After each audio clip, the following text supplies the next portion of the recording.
வணக்கம். நாம் இப்போது திகம்பரேஸ்வரர் கோயில் ஆனைமலையில் இருக்கின்றோம். இந்த கோயிலினுடைய சோமேஸ்வரர் கோயில் என்ற வேறு பெயரும் உண்டு. இதற்கு இந்த கோயிலுடைய மேற்கு பக்கம் மிக அற்புதமான நடுகள் 2 இருப்பதை நீங்கள் பார்க்கலாம்.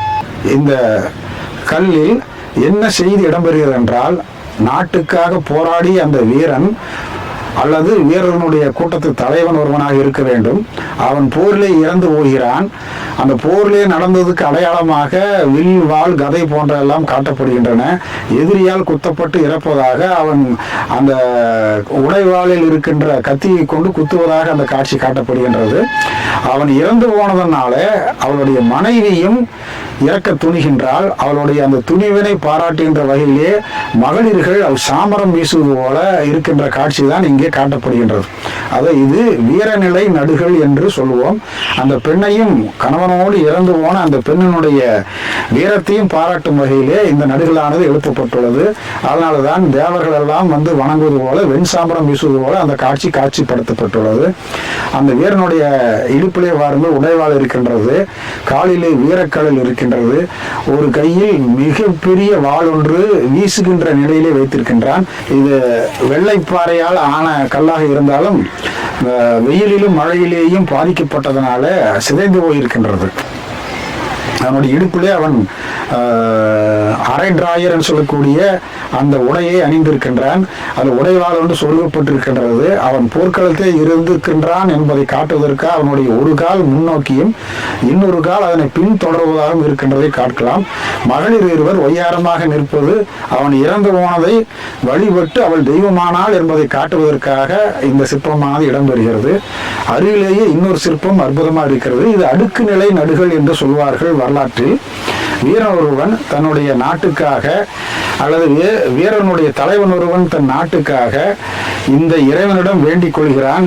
எங்கள் நாடு வெற்றி பெற வேண்டும், போர்க்களத்தில் நாங்கள் வெற்றி பெற வேண்டும், அப்படி வெற்றி பெற்றால் என் தலையை அறிந்து உனக்கு காணிக்கையாக தருகிறேன் என்று வேண்டிக் கொள்கின்ற அந்த வழக்கம் சங்க இலக்கியத்துக்கு முற்பட்ட நூலாக இருக்கிற இலக்கண நூலாக தொல்காப்பியத்திலேயே தானே உவந்து கொடுத்த அவிப்பொழியானும் என்கின்ற அந்த புறப்பொருள் பகுதியிலேயே இடம்பெறக்கூடிய வரியாக சூத்திரமாக அமைகின்றது.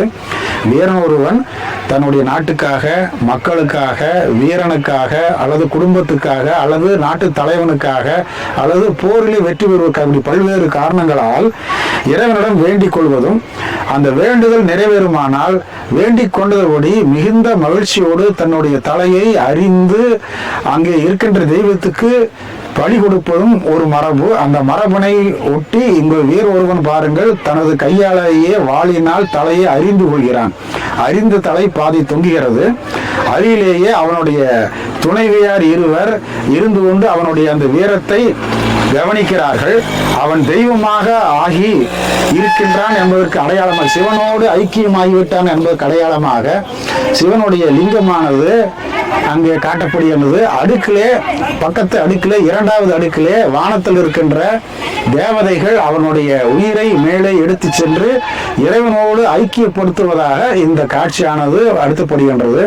இந்த ஆனைமலை பகுதியிலேயே மாசாணியம்மன் கோயில் அருகிலே இருக்கின்ற உப்பாற்று பகுதி இதுபோல 3 நிலை அடுக்கு, இது 2 நிலை அடுக்கு, அங்கே 3 நிலை அடுக்கு இதே போல இருக்கதை பார்க்கலாம்.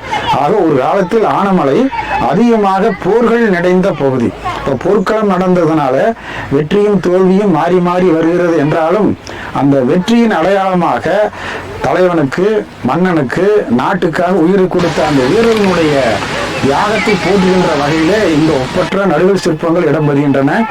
ஆனைமலையில்தான் இந்த அதிக நடுகள் சிற்பங்கள் கிடைக்கின்றதாக தொல்லியல் துறைகள் பதிவு செய்திருக்கின்றார்கள்.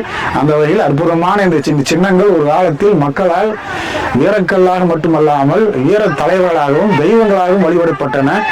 இப்போது இது வழிபாடற்ற நிலையிலேயே மரத்தடியிலே மிக பாதுகாப்பு தொல்லியல் துறைகளால் பாதுகாப்பு கட்டமாக காக்கப்பட்டு வருகின்றது. நன்றி.